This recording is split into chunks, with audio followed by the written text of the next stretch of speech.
What's your mama? Yeah, you had a problem about the $70,000 car, so I found her this $15,000 cash, no payments on nothing. You spent $15,000 of our money? I told you I was gonna buy my mom a car. You really spent $15,000? Did you ask me? Yes. Remember, I told you at the table that I was gonna buy a $70,000 car, that she deserved it, and you got a little mad. So No, this ain't no surprise. This ain't no surprise. Would you rather me buy a $70,000 car? No, your mama need to buy her own car. Nah, that's what she got her son for. But you knew that I wanted a Honda to drive on the weekends, and you bought your mama one. I need a car to get the kids to football, cheerleading. I got you a car. I know, but I got you 2 cars. I've been telling you I wanted a Honda, and you went and got your mama one. She needed it. So you choose your mom over me. I got you 2 cars. I never bought my mama a car before. But your mom is good on the bus. She just told me how she loved riding it. Can you ride the bus with her then sometimes? I mean, All right, before I even really tap into it, let's just deal with it as it is, okay? He bought his mother a car. They did talk about it because he confirmed they talked about it as he was going to get a $70,000 car, but got a $15,000 car. His wife is still tripping. She wanted a car to get the kids to school, to get the kids to practice, or whatever the case may be. Obviously, she feels like the mother can get her own car, which is what she said to her husband. She also said her mother said she was good with being on the bus. My daughter. She also says her mother was good with being on the bus.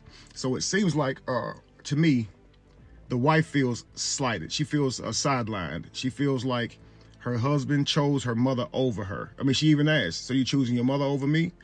While those feelings may be true and real, while he may have not came to her and made it clear he was buying a $15,000 car, I want to point some things out, okay? Because this is made of the poison that destroys a lot of our relationships.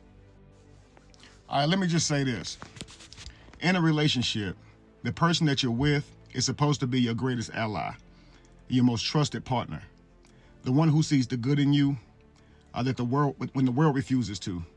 But what happens when the person that you love does not look at you with gratification, but with resentment? What happens when the report on you is not one of gratitude, but one of grievance? This is one of the most devastating things that can happen to any relationship. When we take on the role of a partner, spouse, or even a parent, we give the best of ourselves, or at least we try to, all right? But nobody's perfect. Nobody gets it right every time either. But what everyone deeply desires, especially in a relationship, is for their efforts to be seen as good, to be seen as trying, to be seen as somebody who's working to provide and protect. But resentment is a thief, family. It blinds the heart. It rewrites the story from good deeds into a list of wrongdoings. This man, he provides not just for his family, not just for his aging mother, but he believes he's doing the right thing, okay? Something that shows his character, which is an admirable quality. He works hard, he saves up.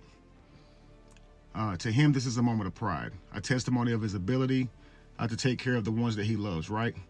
But his wife doesn't see it that way. She feels sidelined. Maybe obviously she wanted a different car, but instead of acknowledging that his act is generous, she looks at it with suspicion.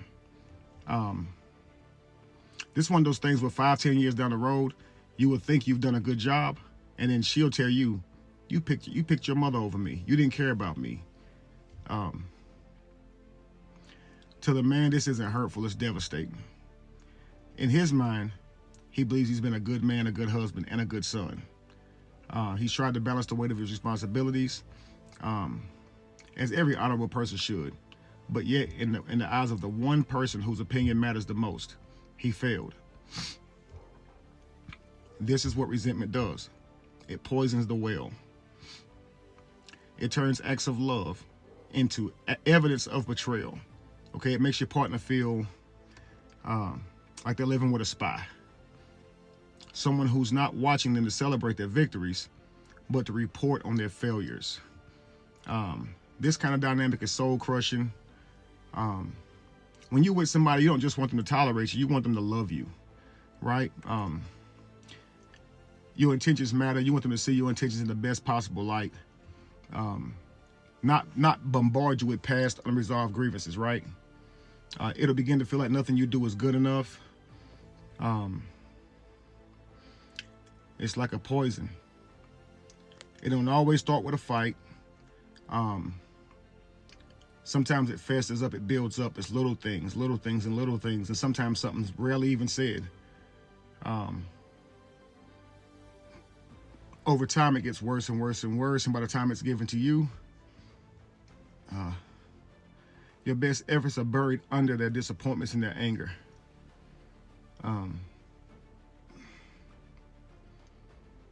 I think it's something that every man fears. You know what I mean?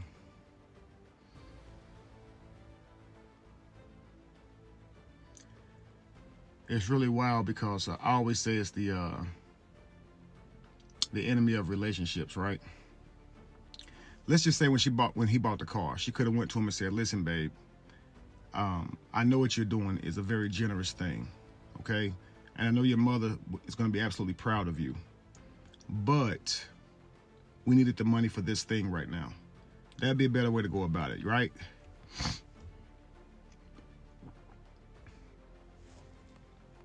Let me say this, okay? Because I don't want to go too far. Because that's why I'm slowing down. My mind is thinking two things at once, right? I'm not trying to paint the lady out to be evil, okay? I'm just telling you how resentment can take a toll. These type of issues can really take a toll.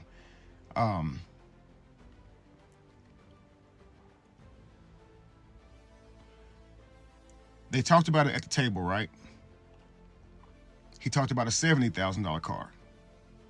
He ended up getting a $15,000 car. This doesn't mean that they agreed upon it, okay? And maybe that's what the wife is thinking, but we never said we agreed, and maybe the husband's saying that this is my mama. I'm not even trying to do this with you. And while both of them have a strong point, outside of being seen through the eyes of a spy versus a wife, they both have a point here. And I can see how the husband would feel like the fact that his wife is even saying anything about it is self-centered. But I can understand the wife is saying, okay, look, even though you strongly feel this way, we're still partners, right? And things should be done with a discussion. I told you I wanted a car. I told you I wanted these things, she keeps saying. So to the husband, he's probably thinking, I got you 2 cars, like he said, right? So in his mind, I didn't sideline you. I've taken care of you twice now. Now it's time to take care of my mother. But the wife is thinking, but I want this Honda. I want this car for the children to get to practice. And she still feels sidelined. So what do you do? As a family, what do? Do you wait until each other agrees? Or do you, as a man, as the person who makes the money, who knows that you're within budget, do you make the decision without her because it is for your mother? Regardless of the outcome. Because let's say you did this amazing thing, right, for your mother, but then look at your wife. You still have problems at home now. And this is why we talk about making sure you choose somebody who understands family and understands you. Because if you get someone who sees things totally different than you, you may end up with a spy on your hands. They may see the things that you do as bad because they wouldn't necessarily do them. They may see them in a different way. This is all scary, but I think the best way to deal with this is in the dating process, okay? Try your best to get to know each other before you actually get married. And during the relationship and marriage, always communicate. Always try to understand where each other's coming from. And every argument won't go your way. You won't always agree on everything. I think that the woman's wrong in this scenario because he has got her 2 cars. It is his mother. She was riding the bus, meaning she didn't have not 1 car. You guys give me your thoughts. If I were him, I probably would have bought my mother a car, even though my wife disagreed or wives disagreed. But y'all let me know. Let me know your thoughts, okay? Peace.